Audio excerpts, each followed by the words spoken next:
آپ ہمارے چہروں پر اس طرح کی خوشی دیکھ رہے ہیں نا، یہ اسی لیے کیونکہ ہمارے ساتھ ایک بہت زبردست انٹرنیشنل سیلیبریٹی. ایگزیکٹلی جب ہم بات کرتے ہیں نا ماحولیاتی تحفظ اور صحت کی، تو ہمیں ایسے نوجوان لیڈرز کی ضرورت ہوتی ہے جو نہ صرف آواز اٹھائیں بلکہ عملی طور پر بھی کچھ کر دکھائیں. اور آج ہم جس شخصیت کے بارے میں بات کرنے جا رہے ہیں وہ نہ صرف پاکستان بلکہ پوری دنیا میں موسمیاتی تبدیلیاں اور صحت کے مسائل پر ایک توانا آواز بن کر ابھری ہیں. ہم بات کر رہے ہیں جی علیزہ ایاز کی، جو دنیا کی سب سے کم عمر اقوام متحدہ کی گڈ ول ایمبیسڈر ہونے کا اعزاز رکھتی ہیں. انہوں نے 300 سے زیادہ عالمی کانفرنسز میں خطاب کیا، جن میں ٹیڈ ٹاکس اور ورلڈ بینک فورمز جیسے بڑے پلیٹ فارمز بھی شامل ہیں، اور ان کے کام کو عالمی معیار پر بھی سراہا گیا ہے. بہت زیادہ میڈیا چینلز نے نمایاں کیا. اس کے ساتھ ساتھ علیزہ نہ صرف climate action society executive director ہیں بلکہ وہ ایک فاؤنڈیشن کے ذریعے پسماندہ علاقوں میں صحت اور موسمیاتی تعلیم کے لیے بھی کام کر رہی ہیں. صرف یہی نہیں بلکہ پائیدار ماحولیات اور ESG انویسٹمنٹ میں مہارت رکھنے والی علیزہ نوجوان سرمایہ کاروں اور عالمی پالیسی سازوں کو گرین جو ہے انویسٹمنٹ کی طرف راغب بھی کرتی ہیں. تو آج ہم علیزہ سے ہی سب سے پہلے ان کی جرنی کے بارے میں جانیں گے، پھر آگے بڑھیں گے. بالکل ایسے. Aliza thank you so much for joining اس. جس طرح ہم نے آغاز میں کہا کہ آج انٹرنیشنل سیلیبریٹی ہمارے ساتھ موجود ہیں. آپ پوری دنیا کی سب سے کم عمر گڈ ول ایمبیسڈر ہیں. میں سب سے پہلے چاہوں گا کہ ہم ماحولیاتی تبدیلیوں سے پہلے آپ کے سفر کے حوالے سے بات کریں. تعلق آپ کا کراچی سے ہے اور آپ کس طرح سے کم عمری میں اتنی بڑی جگہ پہ پہنچی؟ جی thank you very much for having me. Firstly میرے بہت آنر کی بات ہے.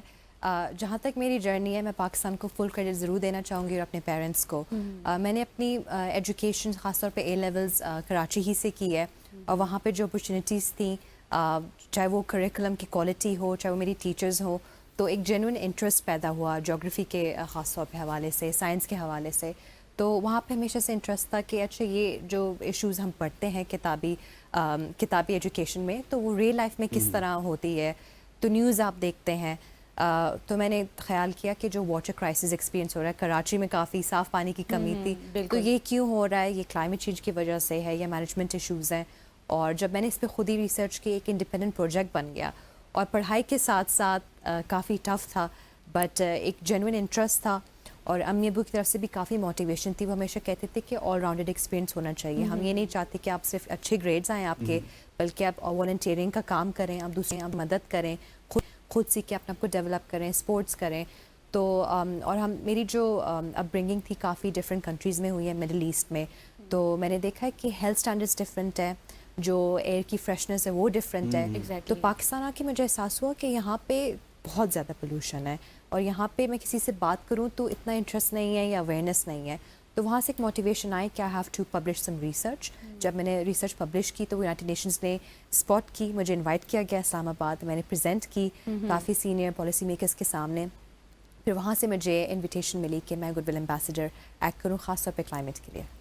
زبردست. علیزہ ایگزیکٹلی جس طرح سے آپ نے بتایا نا، بہت پھر آپ کو عالمی معیار پر بھی اتنی زیادہ پذیرائی ملی، جس طرح سے آپ آگے بڑھتی رہی. ہماری وش ہے کہ آپ اس طرح مزید آگے بھی بڑھیں.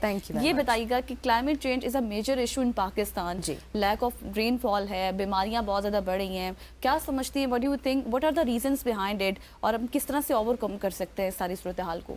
It's a good question. I think Pakistan ایک ایسی کنٹری ہے جو کہ ٹاپ 10 لسٹ میں ہے. کنٹریبیوٹ بہت کم کرتی ہے، but it's one of the top 10 countries جس کو سب سے زیادہ افیکٹ ہوگا کانسیکوینسز کلائمیٹ چینج کے. اور یہ صرف گاؤں میں نہیں بلکہ ولیجز کے علاوہ سٹیز میں بھی ہوگا. لاہور، اسلام آباد، کراچی میں ابھی بھی دیکھ رہے ہیں کہ جو رین فال ہے اس کے پیٹرن چینج ہو گئے ہیں. کبھی بہت زیادہ ہوتی ہے، کبھی بالکل نہیں ہوتی. تو آپ کی ہر طرح کی انڈسٹری افیکٹ ہو رہی ہے، چاہے وہ آپ کی فیشن اینڈ ٹیکسٹائلز ہو یا ایگریکلچر ہو. تو اور اس کے علاوہ اگر آپ ہیلتھ کی طرف دیکھیں تو ریسپیریٹری ڈیزیز کافی بڑھ رہے ہیں. کلائمیٹ چینج کی وجہ سے ٹیمپریچر اوپر نیچے ہوتا ہے، ہیٹ ویوز ہوتی ہیں، ڈراؤٹس ہوتے ہیں. تو لوگوں کی جو مینٹل ہیلتھ ہے وہ بھی افیکٹ ہوتی ہے، خاص طور پہ ہماری جو وومن ہیں. کیونکہ اگر آپ ولیجز پہ دیکھیں ان کا ایک سسٹم ڈفرینٹ ہے. یہ نہیں کہ مرد از اے بریڈ ونر. جو عورت ہوتی ہے وہ کھانا بھی بنا رہی ہے، وہ پانی بھی لے کے آ رہی ہے ویل سے، بچوں کا بھی خیال رکھ رہی ہے. جب اس کی کھانا کم پڑ رہا ہے یا وہ بیمار زیادہ ہو رہی ہے، بچے زیادہ بیمار ہو رہے ہیں، اور انہیں یہ پتہ نہیں ہے کلائمیٹ چینج کی وجہ سے جب ٹیمپریچر بڑھتا ہے تو جو ڈیزیز کا اسپریڈ ہے وہ بڑھتا ہے. ملیریا جیسے بیماریاں بڑھتی ہیں کیونکہ انہیں وہ انوائرمنٹ ملتی ہے ان ماسکیٹوز کے وہ اسپریڈ کریں. تو یہ جب کنڈیشنز کریٹ ہو رہے ہیں، یہ اسپریڈ ہو رہے ہیں، تو اس کی ایجوکیشن اویئرنیس بہت ضروری ہے. اچھا، right now we are suffering from this. Last 4 months Islamabad میں، کراچی میں، لاہور میں کوئی بارش نہیں ہوئی اور بیماریاں بھی بڑھ رہی ہیں.